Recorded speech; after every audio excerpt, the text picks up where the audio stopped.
సామధాన భేద దండ ధర్నా చేస్తారని ముందే మేము పోయి 5-6 ఏళ్ళు 3 రోజులు పెట్టుకున్నాం. కలిసి మా విజ్ఞాపన విని మాకు సానుకూలంగా స్పందిస్తే దండం, లేదంటే మీరు సామధాన భేద దండ అన్నట్టుగా మా ప్రొటెస్టో నిరసనలో ఇప్పుడు అదే ముందు మాట్లాడారు, పొరపాటు అవుతుంది. కాబట్టి మేము విజ్ఞప్తి రాష్ట్రపతి గారు విజ్ఞప్తి చేయడానికి పోతాం.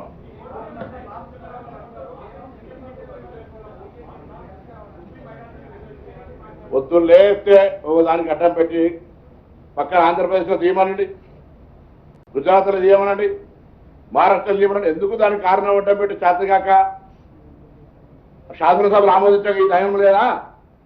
శాసనసభలో ఇదే కదా బిల్లు ఆమోదించింది. ఆనాడు సభ్యులు దీనికి మద్దతు ప్రకటించినారు. అయితే రామచంద్రరావు రాజీనామా చేయాలి, లేకపోతే ఆ రోజు మద్దతు ఇచ్చిన రాజీనామా చేయాలి. బీజేపీకి బీజేపీ స్టాండ్ ఏంది? బీసీలకు 42% రిజర్వేషన్లు వాళ్ళకి ఎక్కడ నైతికత? బీసీల ముఖ్యమంత్రి ప్రకటించిన రాష్ట్రంలో శాసనసభ పక్ష నాయకత్వం ఇయ్యలే. బీసీ అధ్యక్షుడు ఉంటే అకారంగా తన్నుదంతే కింద పడితే ఇంకో వ్యక్తిని తీసుకొచ్చి పెట్టారు. ఇవాళ బీసీలు ఒక సెషన్ స్టార్ట్ అయింది. 5 ఎమ్మెల్సీలు వస్తే అన్ని రాజకీయ పార్టీలు 5 సామాజిక న్యాయం ఇచ్చినాయి. మంత్రివర్గ విస్తరణ జరిగితే 3 సామాజిక న్యాయం జరిగింది. ఈ పరిస్థితుల్లో కూడా మీరు బీసీ ప్రెసిడెంట్ అయ్యాక మీరు మాట్లాడుతారా? అర్హత ఉందా?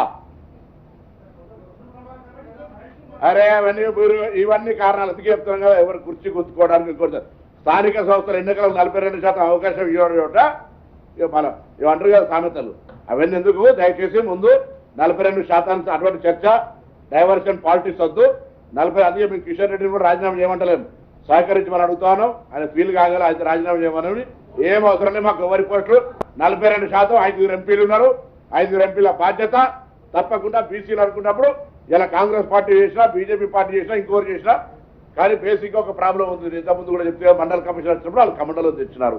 ఇవన్నీ చర్చ చేస్తున్నారు. ఏదేమైనా తెలంగాణ ప్రభుత్వం కామారెడ్డి డిక్లరేషన్ నుంచి ఇవాళ రేపు 5, 6, 7 ఢిల్లీకి పోయేటువంటి కార్యక్రమంతో సహా నిబద్ధతతో ఉన్నాం. మా బాధ్యత అందరూ సహకరించాలి.